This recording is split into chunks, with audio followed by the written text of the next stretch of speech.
یا ہم پر ناراضگی ہے تو وہ ختم ہو جائے اور پھر آپ پرسکون ہو جائیں. تو کہ آپ نے جو آج آفر کی ہے ہمیں، یہ بہت ہی خطرناک بات ہے، بہت ہی اس میں اندیشے ہیں اس بات کے. تو یہ خاص طور پہ اس زمانے میں جب کہ وہ جاہلیت کا قریب کا زمانہ تھا، اور پھر نبی کریم صلی اللہ علیہ وسلم کی زندگی میں اس قسم کے سوالات کا معاملہ جو ہے تو بڑا خطرناک ہے، اس لیے کہ اس وقت تو قرآن بھی نازل ہو رہا ہے. تو جو بھی بات ہوگی ایسی کوئی خطرناک قسم کی بات ہے تو اللہ کی طرف سے اس پر سخت نوٹس بھی لیا جا سکتا ہے. تو یہی وجہ تھی کہ صحابہ کرام ایک طرف ڈرتے بھی تھے سوال کرتے ہوئے کہ کہیں ایسا نہ ہو کہ ہم کوئی سوال کر بیٹھیں اور اللہ کی طرف سے پھر قرآن نازل ہو جائے جو قیامت تک پڑھا جائے گا. تو یہ دونوں چیزیں سامنے تھیں. تو لہذا پھر یہ ضروری تھا کہ اپنے اس عقیدے کو پوری طرح مضبوط کیا جائے کہ آپ اللہ کے نبی ہیں، اللہ کے رسول ہیں، اور ہم راضی ہیں، ہم اسے قبول ہیں. اور جہاں تک کہ آپ کے بعد، آپ کی وفات کے بعد جو ہے پھر وہ ہمارے لیے جائز ہے کہ ہم سوال کریں. تو ظاہر ہے کہ اب جو سوال کا جواب دے گا کوئی عالم دین ہے، کوئی مفتی ہے، کوئی قاضی ہے، کوئی جج ہے، یا جو بھی اس کے قابل ہے، تو وہ پھر قرآن و حدیث کی روشنی میں دے گا. اس کو کوئی وحی تو نہیں آتی، کوئی الہام تو نہیں ہوتا، اس کو بھی یہی مطالعہ ہے، اس کی علم ہے، اس کی علم کی بنیاد پر ہی وہ پھر یہ جواب دے گا. تو لہذا پھر اس کے بعد یہ کوئی معاملہ نہیں. اصل خطرہ وہی تھا جس کے بارے میں حضرت عمر رضی اللہ تعالیٰ عنہ سمجھ گئے تھے اور انہیں یہ بات کہی تھی. اور اسی لیے پھر انہوں نے یہ کہا نعوذ باللہ من سوء الفتن، ہم اللہ کی پناہ مانگتے ہیں ان فتنوں کے شر سے، ان کی خرابی سے، ان کی چیزوں سے، اس لیے کہ کوئی ایسا سوال پوچھے جو قیامت تک کے لیے پھر اس کے لیے ایک مصیبت بن جائے کہ وہ چیز تو قرآن میں آ جائے گی. اس کے بعد پھر نبی کریم صلی اللہ علیہ وسلم نے یہ کہا کہ آج جو میں نے دیکھا ہے خیر اور شر، وہ میں نے اس سے پہلے کبھی نہیں دیکھا تھا. یہی بتانے کے لیے کہ یہ فتنے سے ڈر کے رہنا، بچ کے رہنا، ورنہ بہت برا حشر ہوگا. تو نبی کریم صلی اللہ علیہ وسلم نے جب یہ بات بتا دی کہ یہ میں نے اپنے سامنے دیکھا ہے، اس دیوار پر مجھے اللہ نے سب کچھ دکھا دیا ہے، تو اسی لیے آپ نے یہ کہا تھا کہ آج جو کچھ پوچھنا ہے پوچھ لو. لیکن یہ بات بتا دی گئی کہ نہیں، اب اس کی ضرورت نہیں ہے، ہم اللہ سے پناہ مانگتے ہیں کہ اللہ تعالی ہمیں ان فتنوں سے بچا دے.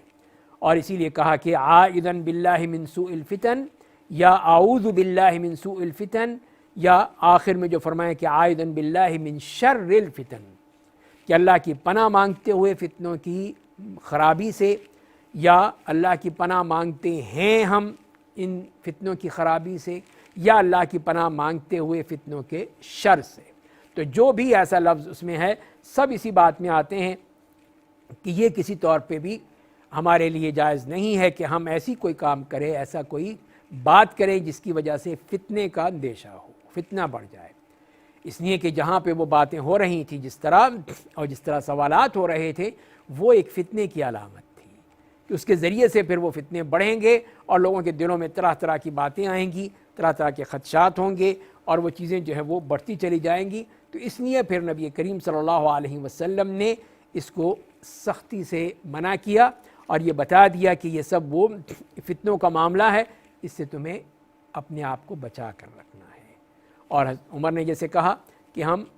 اللہ تعالیٰ سے پناہ مانگتے ہیں ان فتنوں کے شر سے، تو ہمیشہ پھر انسان کو چاہیے کہ وہ پھر ان فتنوں سے اپنے آپ کو بچا کر رکھے، اللہ تعالیٰ کی پناہ مانگتا رہے، ان سے دور رہے، تبھی وہ صحیح معنی میں بچ سکے گا. اگر اس نے یہ نہ کیا تو پھر اس کے لیے پھر انتہائی خطرناک ہے کہ وہ پھر کسی ایسے مسئلے میں گر جائے جہاں پہ پھر وہ مسائل جو ہیں وہ بڑھتے چلے جائیں. اگلے باب میں فرماتے ہیں باب قول النبی صلی اللہ علیہ وسلم الفتنة من قبل المشرق، کہ آپ نے فرمایا کہ فتنہ مشرق کی جانب سے اٹھے گا. اس میں پہلی حدیث میں آتے ہیں کہ جس میں حضرت عبداللہ ابن عمر رضی اللہ تعالیٰ عنہ روایت کرتے ہیں کہ وہ نبی کریم صلی اللہ علیہ وسلم کے ممبر کے ساتھ وہ کھڑے ہوئے تھے، نبی کریم صلی اللہ علیہ وسلم اپنے ممبر کے پاس، اور پھر آپ نے کہا تھا کہ الفتنة ہا ہونا، الفتنة ہا ہونا من حیث یطلع قرن الشیطان او قال قرن الشمس، کہ فرمایا کہ فتنہ ادھر ہے، فتنہ ادھر ہے جدھر شیطان کے سینگ طلوع ہوتے ہیں، یا سورج کی سینگ آپ نے فرمایا. دوسری حدیث بھی حضرت عبداللہ ابن عمر رضی اللہ تعالیٰ عنہما کی ہے کہ وہ کہتے ہیں کہ میں نے نبی کریم صلی اللہ علیہ وسلم سے سنا ہے کہ الا ان الفتنۃ ہا ہنا من حیث یطلع قرن الشیطان، کہ آگاہ رہو فتنہ اس طرف ہے جدھر سے شیطان کا سینگ طلوع ہوتا ہے، اور آپ نے مشرق کی طرف رخ تھا، آپ نے اس طرف سے کہا۔ اس کے بعد تیسری حدیث بھی حضرت عبداللہ ابن عمر رضی اللہ تعالیٰ عنہ کی ہے کہ وہ کہتے ہیں کہ نبی کریم صلی اللہ علیہ وسلم نے فرمایا کہ اللہم بارک لنا فی شامنا، کہ اللہ ہمارے شام میں برکت عطا فرما، اللہم بارک لنا فی یمننا، اے اللہ ہمارے یمن میں برکت عطا فرما۔ قالوا یا رسول اللہ وفی نجدنا، تو صحابہ کرام نے کہا کہ یا رسول اللہ ہمارے نجد میں، اس کے لیے بھی دعا فرما دیجئے۔ تو آپ نے پھر وہی فرمایا اللہم بارک لنا فی شامنا، اللہم بارک لنا فی یمننا، اے اللہ ہمیں برکت دے ہمارے شام میں، ہمارے یمن میں۔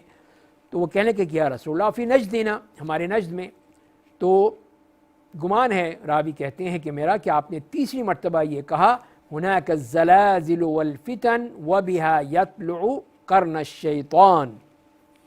کہ وہاں زلزلے اور فتنے ہیں، وہاں شیطان کا سینگ طلوع ہوگا۔ اور چوتھی حدیث بھی حضرت عبداللہ ابن عمر کی ہے، جیسے سعید ابن جبیر کہتے ہیں کہ عبداللہ ابن عمر رضی اللہ تعالیٰ عنہ ہمارے پاس آئے تو ہمیں یہ خواہش تھی کہ وہ ہمیں کوئی اچھی سی حدیث سنائیں۔ تو ایک شخص نے آگے بڑھ کر ان سے کہا کہ یا ابا عبد الرحمن حدثنا عن القتال فی الفتنہ، کہ اے ابو عبد الرحمن ہمیں فتنے میں قتال کے بارے میں بتائیے۔ اور جب کہ اللہ تعالیٰ فرماتے ہیں کہ وَقَاتِلُوهُمْ حَتَّى لَا تَكُونَ فِتْنَةً، اور تو انہوں نے کہا کہ هل تدری ما الفتنہ ثقلتك امك انما كان محمد صلی اللہ علیہ وسلم يقاتل المشرکین وكان الدخول في دينهم فتنہ وَلَيْسَ كَقِتَالِكُمْ عَلَى الْمُلْكِ۔ تو یہاں پر جو بات ہم دیکھ رہے ہیں کہ حضرت عبداللہ ابن عمر نے کی کہ جب انہوں نے پوچھا اس کے بارے میں کہ ہمیں بتائیے اور اس آیت کی طرف اشارہ کیا، تو انہوں نے کہا کہ تمہیں معلوم بھی ہے کہ فتنہ کیا ہے؟ کسے کہتے ہو فتنہ؟ تمہاری ماں تمہیں روئے، محمد صلی اللہ علیہ وسلم فتنہ رفع کرنے کے لیے مشرکین سے جنگ کرتے تھے، شرک میں پڑنا یہی فتنہ ہے، یہ سب سے بڑا فتنہ ہے۔ کیا نبی کریم صلی اللہ علیہ وسلم کی لڑائی تم لوگوں کی طرح بادشاہت حاصل کرنے کے لیے ہوتی تھی؟ دیکھیں کتنی زبردست بات انہوں نے کہہ دی۔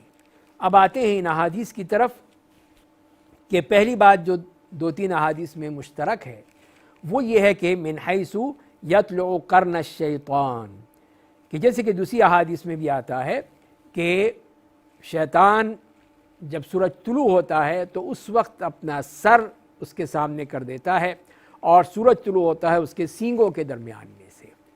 تو یہ اسی بات کی طرف اشارہ کیا جا رہا ہے کہ اس وقت جب کہ سورج طلوع ہوتا ہے یا غروب ہوتا ہے تو شیطان اس کو سجدہ کر طلوع ہوتا ہے، اسی لیے ہمیں منع کر دیا گیا کہ اس وقت نماز تم نے نہیں پڑھنی ہے، سورج کے طلوع ہوتے وقت اور غروب ہوتے وقت، وہ مکروہ اوقات ہیں جن میں منع کیا گیا ہے، تو لہذا اس وقت نماز نہیں پڑھی جا سکتی، نماز ادا نہیں کی جا سکتی ہے۔ تو اس کے لیے پھر کہا گیا کہ وہ کیا ہے کہ یہ مشرق کا علاقہ ہے۔ تو نجد کا علاقے کے بارے میں جب کہا گیا کہ اس کے بارے میں فرمائیے، آپ نے شام کے لیے بھی دعا کی، یمن کے لیے بھی دعا کی، ان کی برکت کے لیے فرمایا، لیکن نجد کے بارے میں نہیں فرمایا۔ تو بعض لوگوں نے فرمایا، اس میں سوچا کہ شاید اس سے مراد یہی نجد ہے جو کہ جزیرہ عرب میں ہے، حالانکہ یہ مراد نہیں ہے، یہاں تو توحید کا علم بلند ہوا یہاں سے۔ تو وہ اصل مراد یہ ہے کہ مشرق کا علاقہ، مشرق کی طرف، جہاں سے جیسے عراق کا معاملہ ہے، عراق میں کتنی ہی اس قسم کے لوگ آئے اور وہاں سے طرح طرح کے فتنے پھوٹ پڑے، خوارج کا فتنہ ہے، شیعہ کا فتنہ ہے، دوسرے کتنے ہی فتن ہیں جو وہاں سے پھوٹے ہیں اور بڑھتے چلے گئے اور پورے دنیا میں پھیلتے چلے گئے۔ تو یہ ہے، اس کی طرف آپ کا یہ اشارہ ہے، اور اسی کو آپ یہ کہہ رہے ہیں کہ وہاں سے پھر وہ شیطان کا یہ سینگ جو ہے جہاں پر ہوگا، اور وہیں پہ آپ نے فرمایا کہ الزلازل والفتن، وہیں تو زلزلے ہیں، وہیں تو یہ فتنے ہیں، وہیں یہ مصیبتیں ہیں، مشکلات ہیں، یہ تو سب وہاں سے نکلنے والے ہیں، اور وہیں سے اس نے شیطان نے طلوع ہونا ہے۔ تو لہذا پھر یہ چیز جو ہے یہی بتا رہے ہیں نبی کریم صلی اللہ علیہ وسلم کہ اصل علاقہ وہ ہے کہ اس وقت تو ایک ہی جگہ تھی، اس وقت تو کوئی حدود نہیں تھی، تو لہذا اس سے مراد وہ مشرق کا پورا علاقہ ہے کہ جس طرف سے یہ فتنے جو ہے وہ کثرت سے طلوع ہوئے اور وہ پھیلتے چلے گئے. تو لہذا پھر یہاں سے ہی اس معاملے میں جو ہے وہ چیز بڑھتی چلی گئی ہے. اور اسی کو آپ نے بار بار کہا کہ الفتنۃ ہا ہونا، الفتنۃ ہا ہونا، فتنہ تو یہاں ہے، فتنہ تو یہاں ہے، اس لیے کہ وہاں جو چیز تھی وہ دوسری جگہ پہ نہیں تھی. اسی کے مقابلے آپ نے شام ہے اور یمن ہے، اس کے لیے آپ نے برکت کی دعا کی ان کے لیے کہ وہاں پہ اللہ تعالیٰ جو ہے وہ ان کو برکت عطا فرما دے. اب یہاں پر جو دیکھنا ہے کہ اس کے بعد عبداللہ ابن عمر رضی اللہ تعالیٰ عنہ سے جب یہ کہا گیا تو انہوں نے بھی یہی کہا کہ وَقَاتِلُوهُمْ حَتَّى لَا تَكُونَ فِتْنَةٌ میں اصل مراد کیا ہے؟ وہ فتنہ وہی شرک ہے. تو نبی کریم صلی اللہ علیہ وسلم اس شرک اور مشرکین کو ختم کرنے کے لیے آئے تھے تاکہ یہ فتنہ ہی ختم ہو جائے. اس فتنے کو ختم کرنے کے لیے، اور ظاہر ہے کہ وہاں کوئی بادشاہت کے لیے نہیں تھا، جگہ کے لیے نہیں تھا، کسی مقام کے لیے نہیں تھا، کسی ضرورت کے لیے نہیں تھا، کوئی کشور کشائی نہیں تھی، بلکہ وہاں تو صرف اور صرف اللہ تعالیٰ کی بڑائی بیان کرنے کے لیے، اس کو بھیجنے کے لیے وہ اصل مقصد تھا جس کے لیے اللہ تعالیٰ نے نبی کریم صلی اللہ علیہ وسلم کو بھیجا تھا. تو لہذا وہاں پہ کسی بھی فتنے کا جو معاملہ ہے وہ ایک الگ سی بات ہے. اس کو پھر آپ نے واضح کر دیا حضرت عبداللہ ابن عمر رضی اللہ تعالیٰ عنہ نے. اور جو نبی کریم صلی اللہ علیہ وسلم کا بتا رہے ہیں وہ اس لیے ہے کہ ان علاقوں سے بھی بچ کے رہو جہاں پہ یہ فتنے ہوں گے، اور اللہ سے پناہ مانگو کہ ان فتنوں میں کہیں نہ پڑ جاؤ. اگر ان فتنوں میں کہیں پڑ گئے تو یہ تمہارے لیے بہت ہی خطرناک ہو جائیں گے. ان سے بچنے کی کوشش کرو. جب بچو گے تبھی تم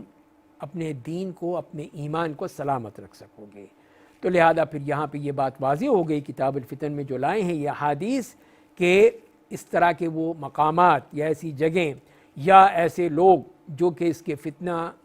پرداز ہوتے ہیں، فتنے کے علمبردار ہوتے ہیں، ان سے ہم نے بچ کے رہنا ہے. اپنے آپ کو بھی بچانا ہے، اپنے بچوں کو، اپنے گھر والوں کو، اپنے ایمان کو، ہر چیز کو بچا کر رکھنا ہے تاکہ وہ کہیں اس میں ملوث نہ ہو جائیں. یہی وہ پیغام ہے جو کہ اس میں ہمیں حدیث سے ملتا ہے. اللہ تعالی ہمیں سمجھنے اور عمل کرنے کی توفیق عطا فرمائے. وآخر دعوانا ان الحمد للہ رب العالمین.